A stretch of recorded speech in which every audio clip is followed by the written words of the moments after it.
Hello guys. अगर video के title में बताया ना गया होता तो आप कभी अंदाजा नहीं लगा पाते कि ये क्या है। ये एक हाथ से कसने वाला हवाई हमले का सायरन है। ये दुश्मन के हवाई या मिसाइल हमलों का खतरा होने पर किसी इंसान की मदद से बजने वाला अलार्म है। बेशक हमने तुरंत इसके लीवर को घुमाने और इसमें से आवाज निकालने की कोशिश की, लेकिन कुछ भी काम नहीं कर रहा। ये जाम हो गया है और टरबाइन घूम नहीं रही।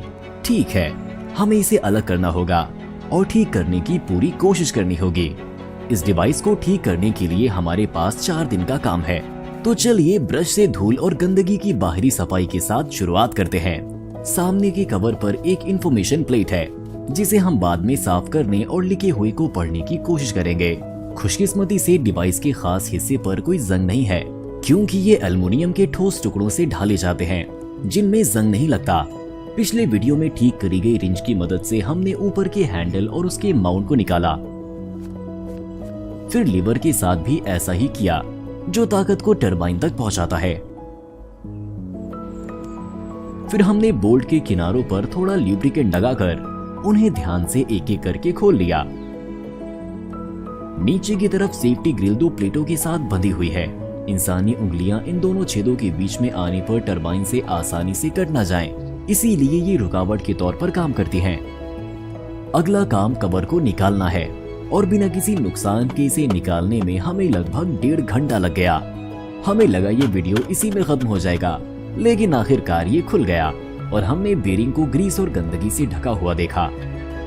इसके बाद हमने टरबाइन को निकाल लिया, जो सामने वाले कवर के अंदर बेरिंग पर ही लगा हुआ था। इसे लगाते वक्त बने इन निशान को देखते हुए हम समझ सकते हैं कि बिना नुकसान के इन्हें निकालना शायद ही मुमकिन हो। प्रोटेक्टिव कवर के नीचे के गियर्स को मोड़ना वाकई में मुश्किल था। हमने बोल्ट खोल दिए और प्रोटेक्टिव कवर को निकाल दिया। अंदर कई प्लास्टिक गियर्स थे।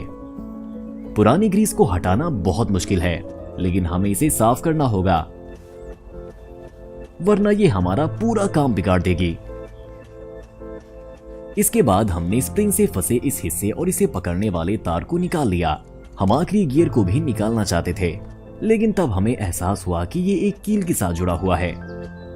इसीलिए हमने इस तरह के क्लीनर से इसे इसी जगह पर साफ किया। ये बायोडिग्रेडेबल है, इसीलिए ये एनवायरनमेंट को नुकसान नहीं पहुंचाएगा। दूसरा गियर टरबाइन से ही एक बड़े नट से जुड़ा हुआ है, इसीलिए हमें इसे खोलने के लिए रिंग स्पैनर का इस्तेमाल करना पड़ा। यहाँ सब कुछ जंग खाया हुआ लग रहा है। इस बेयरिंग को गीला करके और घुमाकर पुराने ग्रीस और धूल को साफ करना है। इसे स्क्रू ड्राइवर से करना मुश्किल था, हालांकि हमने इसे एक छोटी सी डंडी के साथ पेचकस से जोड़ा और 20 मिनट के बाद यह आसानी से घूमने लगा। 2 एल्युमिनियम की कीलों की वजह से प्लेट निकल नहीं रही थी। अच्छा हुआ कि दूसरी तरफ छेद था और एक बिना नोक की कील की मदद से हम बिना किसी कोशिश के इन्हें बाहर निकालने में कामयाब रहे। और फिर काम का सबसे मुश्किल और उबाऊ हिस्सा शुरू हुआ, यानी पुरानी पेंट को हटाकर उसकी जगह नया पेंट लगाना। इस काम में लगभग पूरा दिन लग गया, लेकिन ये काम करने लायक था। कारखाने में ढलने के बाद भी टुकड़ों की सतह काफी खुरदुरी थी, इसीलिए हमने इसे चिकना न करने और इसे इसी तरह छोड़ने का फैसला किया। हमने इसके अंदर की सफाई पर वक्त बर्बाद नहीं किया, क्योंकि ये वैसे भी ढका रहेगा और अंदर कोई नुकसानदेह जंग नहीं है। शाम को जब अंधेरा हो गया, हम घर के अंदर पुर्जों की सफाई करते रहे। अल्कोहल की मदद से हम प्लेट पर जमी गंदगी को नरम करने में कामयाब रहे और हमें पता चला कि सायरन 40 साल से भी पहले 1979 में बनाया गया था। अगले दिन हमने पानी के जेट का इस्तेमाल करके टरबाइन से सारी गंदगी धो दी। हालांकि मेटल से जंग एल्युमिनियम में चली गई थी, इसीलिए हमने इसे हटाने के लिए एक खुरदुरी बिट वाली ड्रिल का इस्तेमाल किया। हम एक खुरदुरे स्पंज की मदद से ग्रिल से पुराने जमाव और गंदगी को हटाने में कामयाब रहे और अब ग्रिल नए जैसा दिख रहा है। बोल्ट को भी हमने उसी स्पंज से साफ किया, लेकिन फिर हमें पेचकस का इस्तेमाल करने का एक आसान तरीका याद आया। ये बहुत अच्छे से काम किया।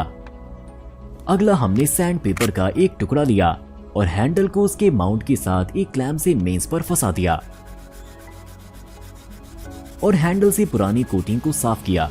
अचानक आसमान से ऐसे सफेद बर्फ के टुकड़े गिरने लगे। हमारे पास एक छाता था, लेकिन फिर भी ठंड बहुत थी। हालांकि इसने हमें नहीं रोका। आखिरकार 3 जोड़ी पैंट और एक गर्म जैकेट अपना काम कर रहे हैं और हमें काम करते रहना है।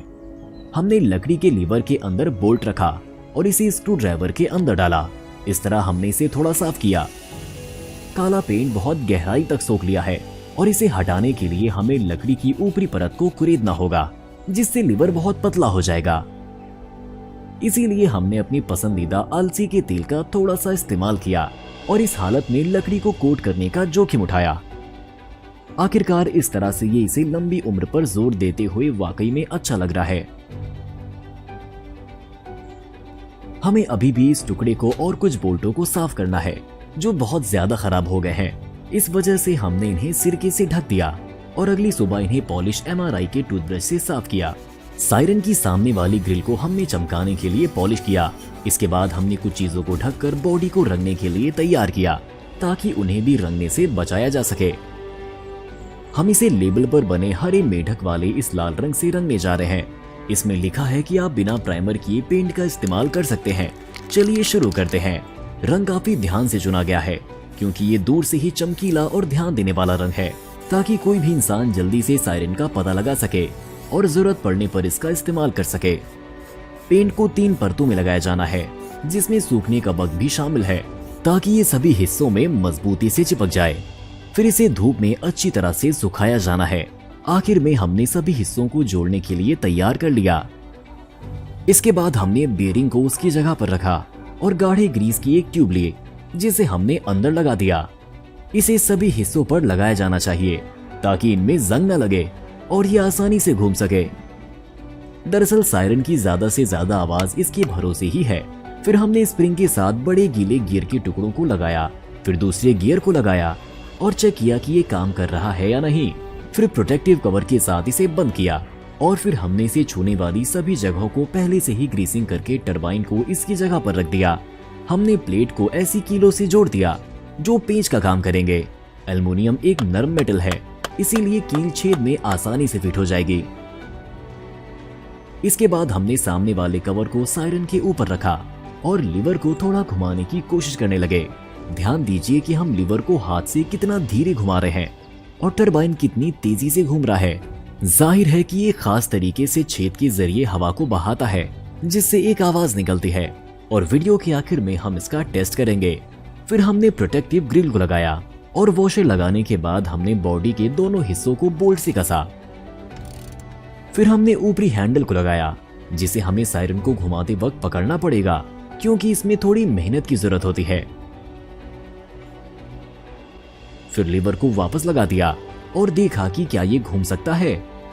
फिर हमने ग्रिल से मास्किंग टेप हटाया और आखिर में हमारा सायरन तैयार है। ये वाकई में अच्छा और खूबसूरत दिख रहा है, जैसा कि ये अभी ही कारखाने की असेंबली लाइन से बाहर आया हो। अब हमें इसका टेस्ट करना है और देखना है कि ये ठीक से काम करता है या नहीं। घर के पीछे इसका इस्तेमाल करना ठीक नहीं रहेगा। तो हम सायरन के साथ घने जंगल में गए और अब हम इसमें से कुछ आवाज निकालने की कोशिश करेंगे।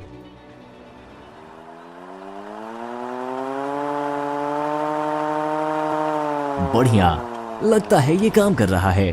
हमें नहीं पता कि ये कैसे काम करता है, लेकिन ये काम करता है। ये बहुत तेज आवाज करता है। हमें लगता है कि इसे मीलों दूर तक सुना जा सकता है और जंगल के सभी जानवर शायद नहीं समझ पा रहे हैं कि ये क्या हो रहा है। हमारे साथ 10 मिनट गुजारने के लिए शुक्रिया। अगले वीडियो में मिलते हैं।